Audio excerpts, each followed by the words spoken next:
కుటుంబ బాంధవ్యాలు రోజురోజుకు దిగజారిపోతున్నాయి. క్షణిక ఆవేశంలో ఏం చేస్తున్నారో కూడా తెలియడం లేదు. ముఖ్యంగా భార్య భర్త మధ్య ఏర్పడే చిన్న చిన్న మనస్పర్ధలే పెద్ద నేరాలకు దారితీస్తున్నాయి. తాజాగా బెంగళూరులో ఓ టెకీ చిన్న గొడవ కారణంగా భార్యను దారుణంగా హత్య చేశాడు. ఉత్తరప్రదేశ్లోని మీరట్లో ప్రియుడి మోజులో పడి కట్టుకున్న భర్తనే కడతెరిచిన భార్య ఘటన దేశవ్యాప్తంగా సంచలనం సృష్టించింది.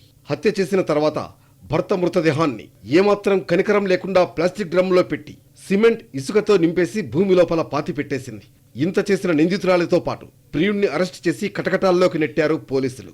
సరిగ్గా బెంగళూరులో కూడా ఇలాంటి ఘటనే జరిగింది.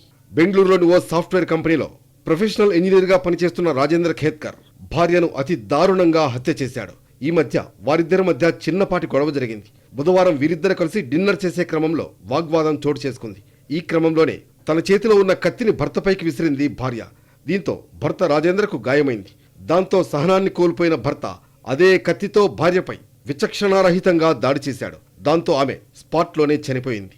భార్య చనిపోవడంతో డెడ్ బాడీని ఏం చేయాలో రాజేంద్రకు అర్థం కాలేదు. రకరకాలుగా ఆలోచించి చివరకు భార్య మృతదేహాన్ని సూట్ కేసులో పార్సల్ చేసి ఇంట్లోపల పెట్టేశాడు. తర్వాత అక్కడి నుంచి ఎస్కేప్ అయ్యాడు.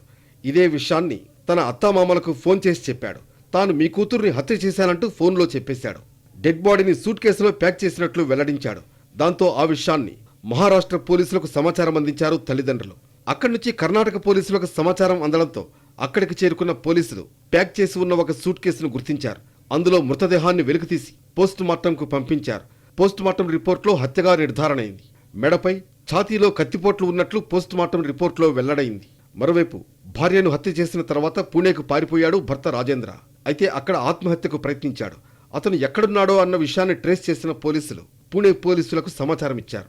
అక్కడికి వెళ్లిన పూణే పోలీసులకు అతడు అపస్మారక స్థితిలో కనిపించాడు. దాంతో అతన్ని పూణే ఆసుపత్రిలో చేర్పించారు. ఈ సమాచారం అందుకున్న బెంగళూరు పోలీసులు పూణేకు చేరుకున్నారు. రాజేంద్ర స్పృహలోకి వచ్చిన తర్వాత అరెస్ట్ చేసి బెంగళూరుకు తీసుకొస్తామని పోలీసులు తెలిపారు.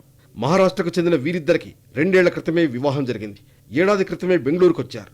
కొంతకాలంగా వీరి వైవాహిక జీవితం సాఫీగానే సాగింది. భర్త ఒక ప్రైవేట్ సాఫ్ట్వేర్ కంపెనీలో ఇంజనీర్గా పనిచేస్తున్నాడు. ప్రస్తుతం అతను వర్క్ ఫ్రం హోమ్ ద్వారా విధులు నిర్వర్తిస్తున్నాడు. భార్య మాస్ మీడియాలో బ్యాచిలర్ డిగ్రీ కంప్లీట్ చేసింది.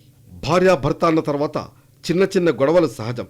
కానీ వాటినే సీరియస్గా తీసుకుని ఏకంగా హత్యలకు పాల్పడడం ఈ మధ్య సర్వసాధారణంగా జరుగుతోంది. క్షణికావేశంలోనే ఇలాంటి నిర్ణయాలు తీసుకుంటున్నారని, ఫలితంగా కుటుంబాలు చిన్నాభిన్నమైపోతున్నాయని నిపుణులు చెబుతున్నారు.